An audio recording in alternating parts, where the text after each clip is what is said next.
Are you in need of FIFA 22 coins to improve your squad? Look no further than u7buy.com, offering some of the cheapest coins on the market whilst being one of the safest and the most reliable websites around in the market today. Make sure as well, if you do go to the website, you use code VIPER at checkout to get yourself a discount. Let's get into the video. What's going on, lads? Viper here and welcome to another video on the channel. Today I have my updated 19-1 rank 1 custom tactics that I used this weekend. I'm going to be sticking with for the remainder of the game, hopefully. It's the 4-2-3-1. I never really was a fan of this formation, but the more I'm playing the game, the full 1-2-1-2 narrow kind of lost a little bit of love for me due to the fact that they really nerfed the ground passes. So I decided to change my tactics. I know it's been a while since I last uploaded a tactics video. That's because I haven't really found my my right formation or the right tactics until now. These ones were really good. We cruised to 19-1. In the one game we did lose, we did get battered. But I do believe I switched to the full 1-2-1-2 narrow when I was like 1-0 down. And that didn't help me because it was really aggressive. And you know how I play when I play in the 4-1-2-1-2 narrow. Very, very aggressive. I still do believe that does work in some certain instances. But if you want to control a game, you want the best chance of winning, these are the tactics that will help you in them games, and tight games, and them games that you just, you cruise through. This is a very balanced formation, a very balanced tactics, and will serve you very well throughout the rest of the game, I hope. As you can see here, this team we're using, we've got De Gea, we've got Blanc, Hakimi, Fofana, Alwa, but we do change something in-game quite drastically with the team. So I'll make sure I show you that as well, because I think it really did help me as well in the midfield. But with that being said, let's actually get into the tactics. So it's a 4-2-3-1. We are on balanced for the defensive style. I don't think in the 4-2-3-1 the pressure tactics work too well, just because you want to stay balanced, you want to stay, you want to stay compact, I suppose. And if you start playing on the press tactics, what will end up happening is your team will get dislodged, and you won't have too much fluidity in your defensive areas or in the midfield. It'll be all over the place. You don't really want to play with the press tactics. Obviously, constant pressure if you're trailing the game is really good. Drop back, I still don't like. What will happen on PS5 as well? Not saying that these do or don't work on PS5 or PS4, but what happens on PS5 is the team just does drop back anyway. This tactic is on by default, even if you are unbalanced.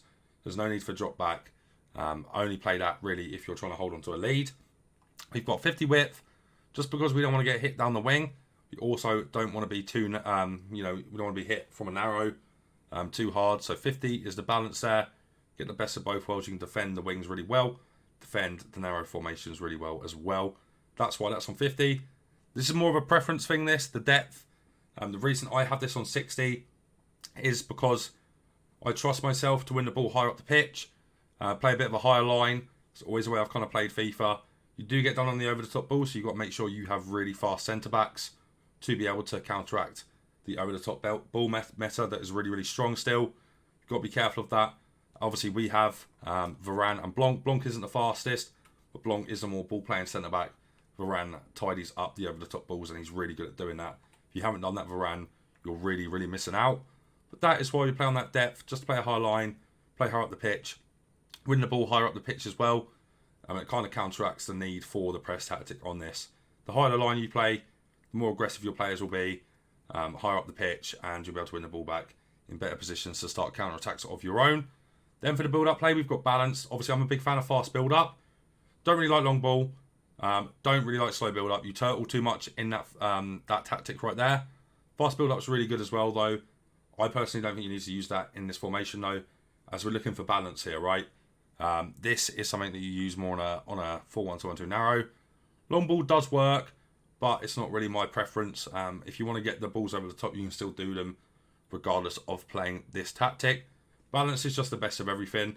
You get a bit of everything, and that's what I mean with the long balls, right? You're still going to be able to get them with balance. You get a bit of the fast build-up when it needs to be there. Whether that be, you see the opportunity for a counter-attack. The tactic will kind of switch to fast build-up, and you will have that opportunity as well. So do not stress about that. Balance is the best for this formation.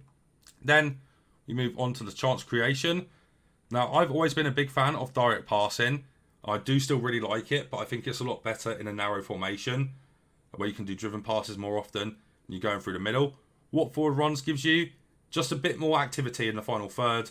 Your players will be trying to make more runs, trying to get in behind, and then you've also got the opportunity for the over-the-top balls there as well. Your team goes really, really high in the final third. It plays really on the shoulder when you play this, which is nice. You've got lots of options in and around the box, and it's very, very fruitful in my opinion. Now, we move on to the width. This is something that I think is really important in the 4-2-3-1, in my opinion. I like to spread the pitch quite a lot in the 4-2-3-1. Use the wide players, use their strength up against the fullbacks. Use their heading abilities up against the fullbacks as well. So you win a lot of your headers against the fullbacks, just generally anyway. As long as you have, like, you know, Ronaldo's, Mbappe's, and so on and so forth.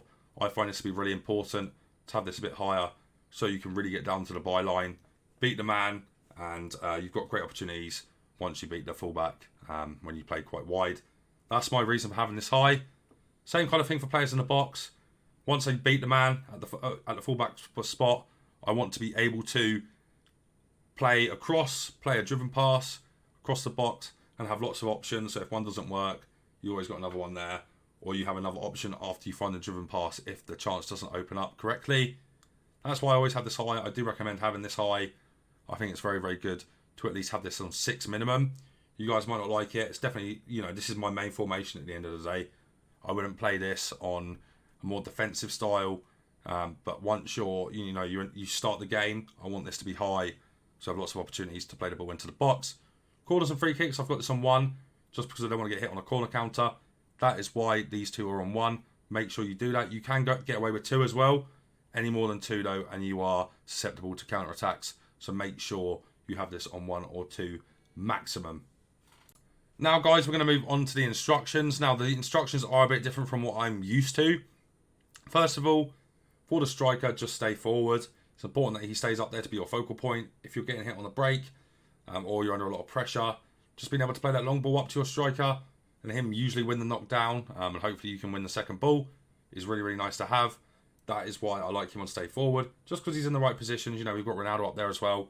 His attack positioning is brilliant. He's always going to be in the right areas at the right times. Then our wide players, both on comeback on defense. Something I didn't want to resort to, but I think it's massively important to get the best results. We've also got to get into the box for cross, which also plays into that byline stuff as well. So if you're running down here with Salah, Mbappe will be going down into the box and trying to get that pass off, you know, from Salah to Mbappe. You've got that option there. Also, Mbappe's is on exactly the same as well. It's very important that you have both of your wide players on comeback on defense and get into the box for cross. If you really want to sweat it out and try and get the highest rank possible, this is very important that they support really nicely. Defensively as well, because they're so fast as well, they can get up and down the pitch so quickly. They both have great stamina. This works an absolute treat. Unfortunately, I don't want to play like this, but it is the best way to get the best results. Then on our middle cam, I'm using Jorginho here. As I said to you before, I really like 5-star skills in this position, but I've had a lot of love for Jorginho here. I think he's absolutely brilliant.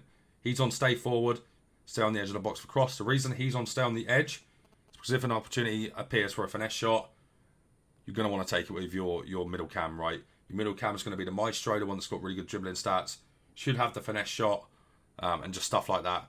And it's really important that you do allow him to stay on the edge of the box, because even if you can't get the shot away, it's going to always be a double X opportunity where you can play it back into the box. Jorginho is so good for that. I recommend having somebody with stupidly high passing here, whether that be your Messi's, whether that be your Neymar. It's very important to have that in this position here.